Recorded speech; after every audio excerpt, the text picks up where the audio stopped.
Welcome to Mobility at Work. This podcast is brought to you by SYNDES Technologies. SYNDES is the leading enterprise mobility strategist in Southeast Asia, and we help you to manage, secure, and control company-backed devices in a single dashboard. Continue listen. Smart mobile device adoption is continuing to climb as more and more people can afford and learn how to use it. However, not everyone is savvy enough to be vigilant with their devices.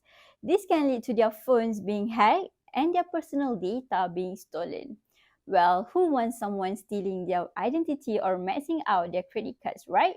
To protect yourself against hackers, let's learn the warning signs of a hacked device.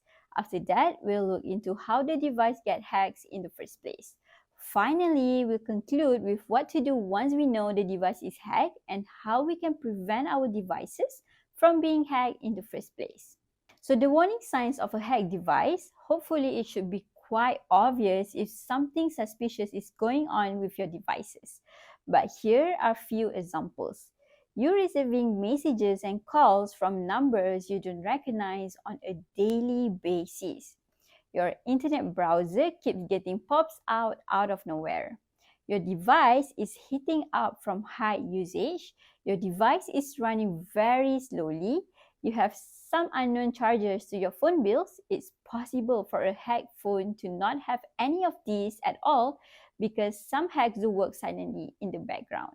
But if you do, you should take immediate action.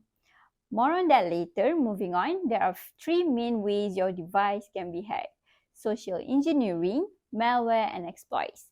The first two may be used together, but not necessarily all the time. Phishing is a common type of social engineering that targets mainly by words rather than code. Phishing victims are often tricked into clicking links or giving away their details to what they believe is a genuine party. Most of the time, the disguise isn't perfect. Say the URL is obviously off, but there are a handful of people who may overlook the suspicious details anyway. Next, malware can be written by hackers for any device, including smart mobile devices. The two most popular types of malware for these devices are contained within malicious ads or sketchy apps. Malicious ads are ads that try to trick you into clicking and downloading malware, whether in your internet browser or apps. For example, they may disguise themselves as a fake download button on a file sharing website. Sketchy apps are apps that ask for plenty of permissions to eventually fill your phone with malware. These are mostly apps that are often downloaded from somewhere other than an app marketplace, but Google Play has its fair share of these kinds of apps compared to Apple App Store because of the former's less strict oversight. Finally, we have software exploit. Device operating systems have plenty of vulnerabilities to be exploited, which is why frequent updates exist to patch them. A hacker can game program malicious code to activate in your device through any exploits. Jailbreaking and rooting can also leave your device more susceptible to exploit because they may remove certain security features that patch these exploits. Therefore, you have to be very careful while using a jailbroken or rooted device. One more thing, public Wi-Fi networks are also parts of a hacker's arsenal and can involve both social engineering and exploits. We all love free Wi-Fi, right? But more often than not, the connection isn't secure enough if you're worried about your device being compromised. Worse still, the connection turns out to be deliberately set up by the hackers pretending to be a genuine network. Some attacks hackers can do with this unsecured network, including man-in-the-middle attacks and the packet sniffing. I know it's a frustrating feeling once you know your device is hacked, but there are still a few things you must do or it'll get worse. First, you reset all the settings in your phone because who knows if they have been changed. Then, uninstall suspicious apps and log out all the website. If the device operating system has a built-in antivirus, run it or download one first. The nuclear option is to factory reset your device if you think it's too far gone. Okay, now we know the symptom, the cause and treatments. It's time for prevention measures. It's kind of like a disease, right? Prevention of hacking mainly revolves around preparedness and vigilance.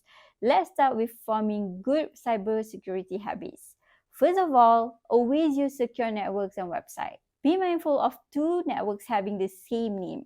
Your browser should warn you if you're using an insecure website or if the website security certificate has expired. If you want to maximize your security, invest in a VPN. Next, to protect your personal data, don't let people see you keying your sensitive data. That's why ATM machines have a mirror to see if someone's peeking over your shoulder. Expanding on that, recognize the signs of a phishing scams you don't make the mistake of simply giving your data away. In terms of software, you should embrace multi-factor authentication or MFA for short.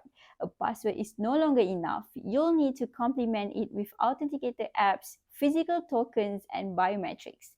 Did you realize Google actually enabled MFA by default? You might have noticed that sometimes they want you to press a button on the Google app on your phone before logging in. It's great if you could start enabling MFA on other apps to increase the overall security of your data. Last but not least, update. Often two words that are very simple, but they are just simple to be overlooked.